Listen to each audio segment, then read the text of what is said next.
നിർഭയമായും തൃഷ്ണാപൂർവകമായും ആഹാര നീഹാര മൈഥുന നിദ്രാദികൾ ഉൾപ്പെടെ ഏതിലും തൃഷ്ണാപൂർവകമായി ചാടുവാനും ചാഞ്ചാടുവാനുമുള്ള കഴിവ് പൊതുവെ എല്ലാ ജീവികളിലും സ്ത്രീവർഗങ്ങളിൽ കൂടുതലായി കാണുന്നു എന്ന് പഴയ ആളുകൾ ഇങ്ങനെ എഴുതി വെച്ചിട്ടുണ്ട്, അറിയുന്നതാണ്. ഇതിലൊക്കെ ചാഞ്ചാടുമ്പോഴും ചാഞ്ചാടിക്കുമ്പോഴും കൃത്യമായി എവിടെ വെച്ച് നിർത്തുവാനും സ്വരക്ഷ പൂർണ്ണമായി ഉളവാക്കുവാനും സ്ത്രീകൾക്കുള്ള കഴിവ് ഇതിൽ ചാടിയിറങ്ങുന്ന പുരുഷന്മാർക്കുണ്ടാകാറില്ല എന്നാണ് ശരിയായാലും തെറ്റായാലും ഞാൻ മനസ്സിലാക്കിയിരിക്കുന്നത്. പുരുഷന്മാരായ സ്വാമിമാരെ വരെ ഉൾപ്പെടുത്തിയാണ് ഞാനിത് പൊതുവെ പറഞ്ഞത്. പ്രായമാകുമ്പോൾ സ്ത്രീകൾ അംഗീകരിക്കുകയും ചെറുപ്പമാകുമ്പോൾ ഇത് അംഗീകരിക്കാതിരിക്കുകയും ചെയ്യുന്നു എന്നതുകൂടി സ്ത്രീകളുടെ പ്രത്യേകതയാണ്. ഈ വാദം പൊതുവെ അമ്മയായി കഴിയുമ്പോൾ സ്ത്രീയിൽ ഈ തൃഷ്ണയ്ക്ക് വേറൊരു മുഖം വരികയും അപ്പോൾ തൻ്റെ മകനോടൊക്കെ ആവുമ്പോൾ കടുത്ത ഉപദേശങ്ങൾ നൽകുകയും സ്ത്രീകളാണ് സൂക്ഷിക്കണം, ഇടപെടുമ്പോൾ വളരെ ശ്രദ്ധിക്കണം, നീ പല അബദ്ധത്തിലും ചെന്ന് ചാടാൻ ഇടയുണ്ട് എന്ന് സ്വാനുഭവത്തിൽ നിന്ന് പറഞ്ഞു കൊടുക്കുന്നത് പോലെ ശക്തമായി പറഞ്ഞു കൊടുക്കുന്നത് കാണാം.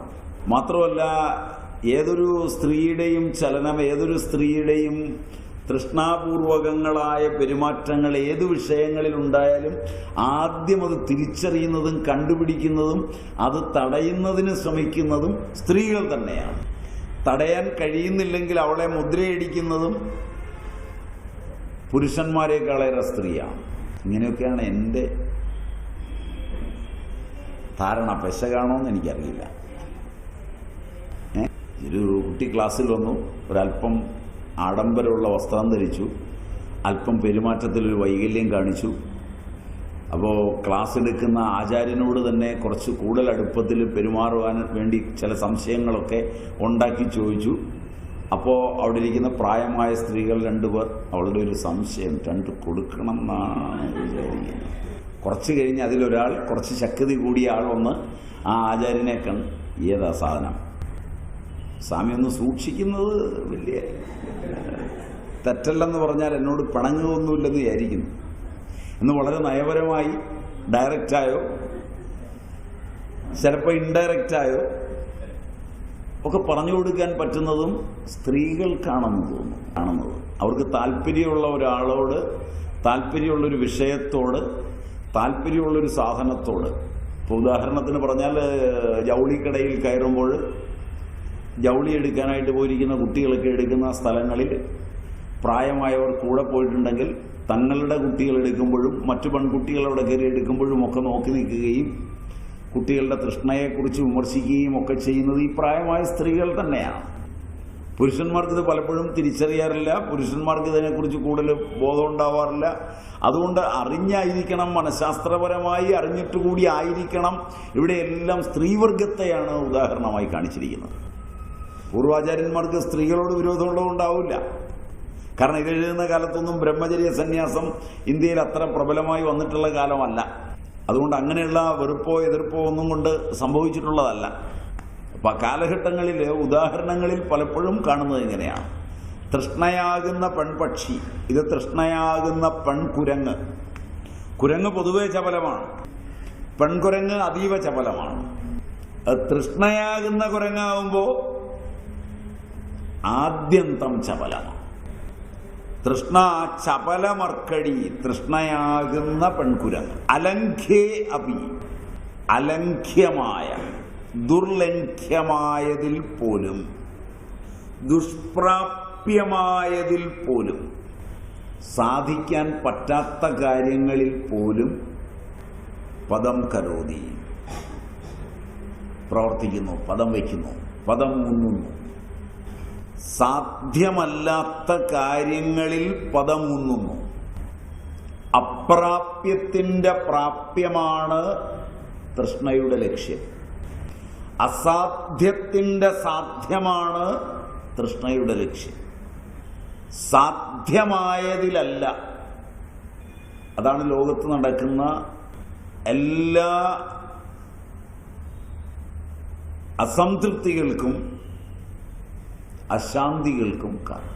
ഒരുവന്റെ ജീവന്റെ തലങ്ങളിൽ പ്രാപ്യമായത് ഒട്ടേറെയുണ്ട്.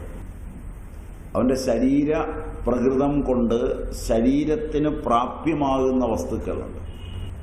അപ്രാപ്യമായതിനെ പ്രാപിക്കുന്നതിന് വേണ്ടിയാണ് പലപ്പോഴും മനുഷ്യൻ അശാന്തമായി ബുദ്ധിയെ പ്രേരിപ്പിച്ചിട്ടുള്ളത്. ശാസ്ത്ര സാങ്കേതിക വിദ്യകളെല്ലാം മാനവന്റെ തൃഷ്ണയിൽ അപ്രാപ്തത്തിൻ്റെ പ്രാപ്തത്തിനു വേണ്ടി ഉണ്ടായതാണ്. അതുകൊണ്ടാണ് അവൻ ഇത്രയേറെ അശാന്തനാകുന്നത് ശാസ്ത്ര സാങ്കേതിക വിദ്യകളുടെ വളർച്ചയുടെ വേളയിൽ. ശാസ്ത്ര സാങ്കേതിക വിദ്യകളിൽ ഒന്നും തന്നെ ശാന്തിക്ക് വേണ്ടിയുള്ളതല്ല. ചിലർക്ക് അവരുടെ ശരീരപ്രകൃതം കൊണ്ട്, മനസ്സുകൊണ്ട്, ബുദ്ധി കൊണ്ട് പ്രാപ്യമാകുന്ന വസ്തുക്കളെ കണ്ട് ശരീരപ്രകൃതം കാരണം, ബുദ്ധി കാരണം, മനസ്സ് കാരണം അപ്രാപ്യമായത് നേടുവാൻ, ആസ്വാദനത്തിനു വേണ്ടിയോ അനുഭവത്തിനു വേണ്ടിയോ ആനന്ദത്തിനു വേണ്ടിയോ അല്ലാതെ. അതിനാണ് എല്ലാ സാങ്കേതിക വിദ്യകളും എല്ലാ ശാസ്ത്ര പുരോഗതിയും ലോകത്തുണ്ടായിട്ടുള്ളത്. ഇവിടെയാണ് തത്വചിന്തയും ശാസ്ത്രവും വിപരീതങ്ങളിൽ നിൽക്കുന്നത്. ഒരുവന് ഇന്ദ്രിയപരങ്ങളായി ആസ്വദിക്കുവാൻ കഴിയുന്നവ അവന് പ്രാപ്യമാണ്. ജന്മഗുണത്തെയും ജന്മവാസനകളെയും അനുഭവവേദ്യമാക്കാവുന്ന പ്രാപ്യ സുഖങ്ങളെയും വേറിട്ട് അപ്രാപ്യത്തിൻ്റെ സുഖങ്ങളിലുണ്ടാകുന്ന അതിസാഹസികതയാണ് ജീവിതമെന്ന് വിദ്യാഭ്യാസവും സോഷ്യലിസവും എല്ലാം നിങ്ങളെ പഠിപ്പിച്ചിരിക്കുന്നു. ഇതിൻ്റെ അശാന്തിയുമായാണ് ആധുനിക ലോകം ഓടുന്നത്. എനിക്കിന്നത് മതി